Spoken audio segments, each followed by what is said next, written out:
Bonjour tout le monde, je suis Dr Asma Amdouni. Dans cette vidéo, j'aimerais parler d'une vraie urgence gynéco-obstétricale. Il s'agit de l'hémorragie génitale chez la femme enceinte. Alors, il s'agit d'une urgence gynécologique parce que ça peut être secondaire à des causes gynécologiques comme le cancer du col, polype accouché par le col, cervicite, traumatisme vaginal ou cervical. J'ai dit urgence obstétricale parce que ça peut être aussi secondaire à des causes gravidiques, c'est-à-dire la grossesse. Et ces causes dépendent de l'âge gestationnel. Alors, nous avons des réflexes à discuter, à prendre en considération et à ne jamais oublier devant toute hémorragie génitale chez la femme enceinte. Numéro 1, c'est l'évaluation de l'état hémodynamique de la patiente. Alors, je m'explique. La quantité du sang extériorisé par le vagin de la dame ne reflète jamais la vraie abondance du saignement.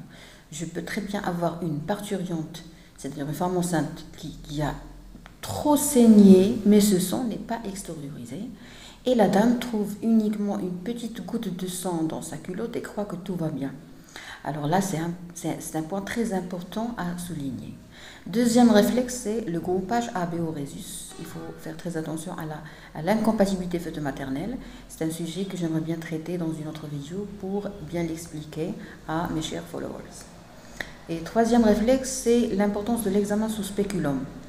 Il faut examiner sous spéculum pour voir l'origine du saignement. Est-ce que cette origine est endo-utérine ou extra-utérine, c'est-à-dire cervicale ou vaginale?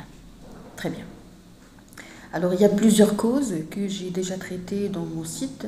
Je vous laisserai le lien dans la boîte de description.